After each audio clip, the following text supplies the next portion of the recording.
द्वापर युग की बात है। एक बार पांडुपुत्र धर्मराज युधिष्ठिर सुदर्शनधारी भगवान श्री कृष्ण जी के पास गए और हाथ जोड़कर बोले, हे जगन्नाथ, हे श्री कृष्ण, हे आदिदेव, हे जगतपते, आपके चरणों में पांडुपुत्र युधिष्ठिर का बारंबार प्रणाम है। आप मेरे स्नेह से कृपा करके बतलाइए कि माघ के महीने के शुक्ल पक्ष में कौन सी एकादशी होती है, उसकी विधि क्या है, उसका फल क्या है और उसमें कौन से देवता का पूजन किया जाता है, व्रत की कथा और महत्व क्या है। हे महाप्राज्य, कृपा करके ये सब बातें आप अपने इस भक्त को बताइए। भगवान श्री कृष्ण बोले, हे धर्मराज युधिष्ठिर, हे राजेंद्र, तुमने यह अच्छा प्रश्न किया है। तुम्हारे स्नेह के कारण मैं तुमसे कहता हूं, माघ महीने के शुक्ल पक्ष की जो एकादशी है वह जया एकादशी के नाम से विख्यात है, जो बड़े बड़े पापों को हरने वाली उत्तम तिथि है। जया एकादशी मनुष्यों को भोग और मोक्ष प्रदान करती है। इतना ही नहीं, ये ब्रह्महत्या जैसे पाप तथा पिशाचत्व का भी विनाश करने वाली है।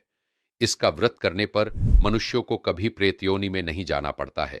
इसलिए हे राजन, सभी मनुष्यों को प्रयत्नपूर्वक जया नाम की एकादशी का व्रत करना चाहिए। इस व्रत को करने वाला मनुष्य महान सुख और संपत्ति का अधिकारी होता है। समस्त कामनाओं तथा सिद्धियों के दाता भगवान श्री हरि विष्णु नारायण इस व्रत के अधिदेवता हैं।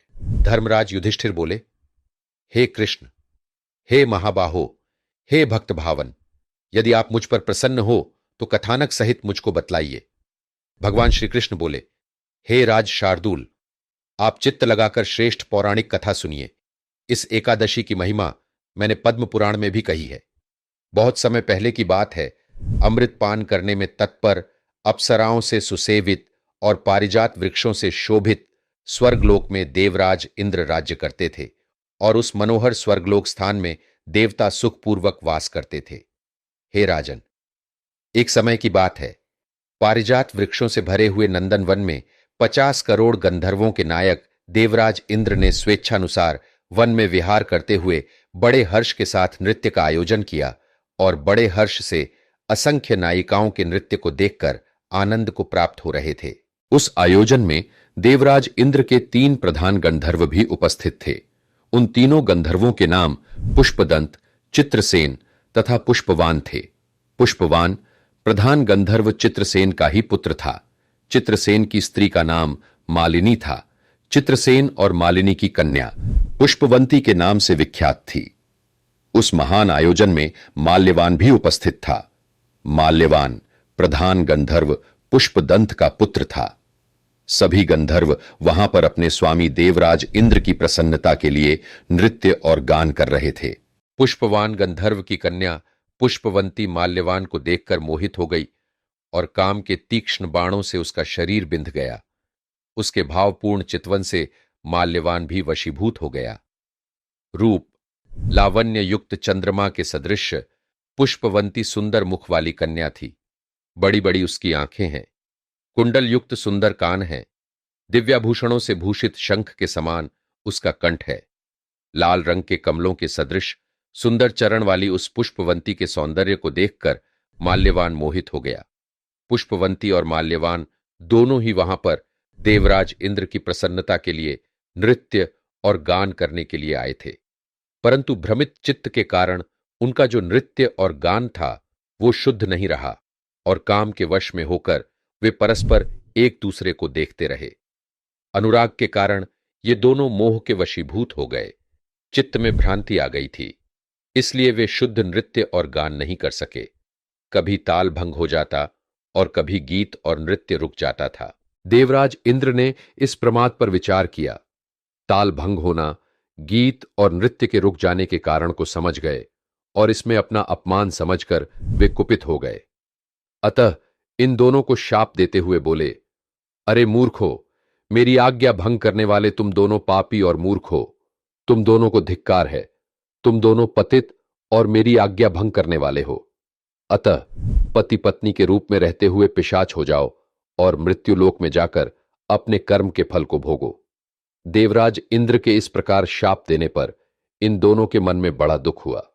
देवराज इंद्र के शाप से मोहित वे दोनों हिमालय पर्वत पर चले गए और पिशाच बनकर दारुण दुख भोगने लगे। पिशाच योनि को पाकर भयानक दुख से पीड़ित होकर दोनों ही पर्वत की कंधराओं में विचरते रहते थे। दुखित मन वाले वे दोनों बड़े कष्ट झेलने लगे। अब उन्हें गंध, रस, स्पर्श इत्यादि का ज्ञान भी नहीं रहा। देहांत करने वाले कर्म को करने से पीड़ित वे दोनों निद्रा सुख से भी रहित हो गए।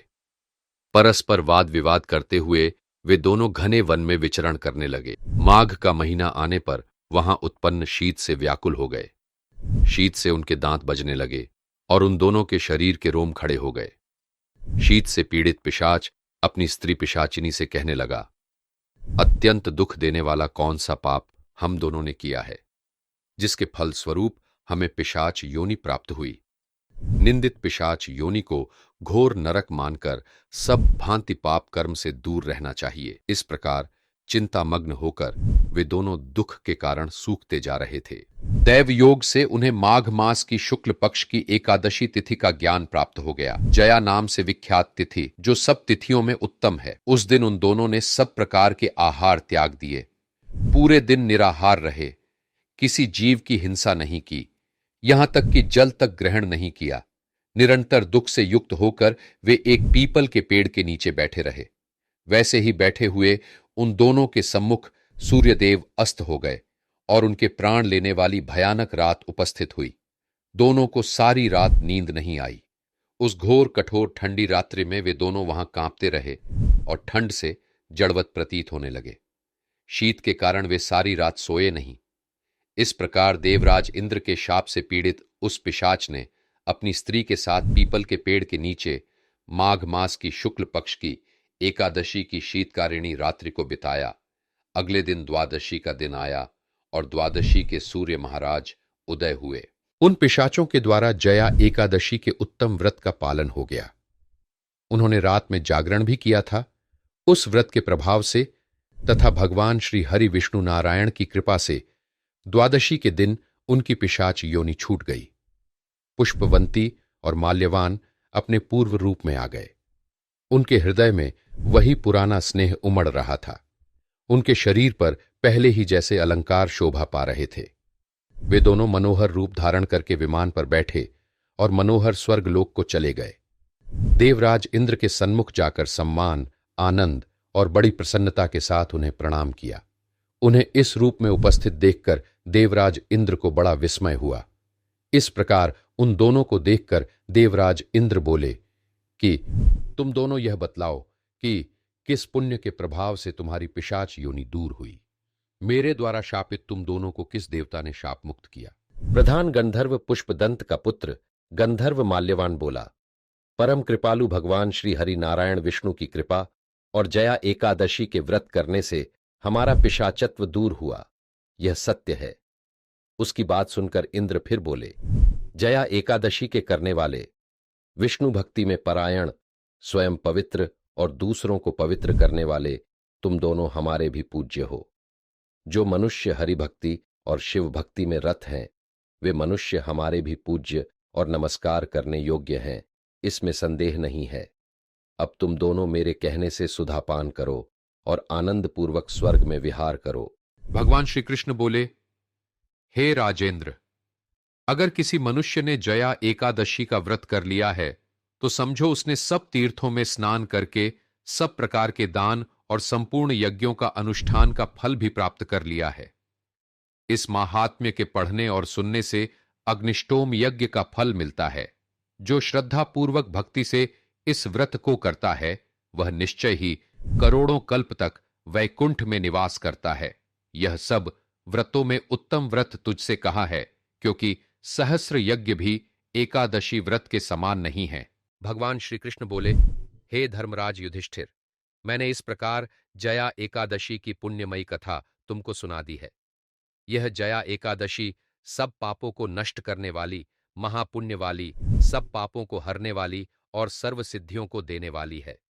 प्रत्येक माह कृष्ण पक्ष और शुक्ल पक्ष में एकादशी के दिन व्रत करे। धर्मात्मा पुरुषों को शुक्ल तथा कृष्ण दोनों पक्षों की एकादशी समान ही समझनी चाहिए।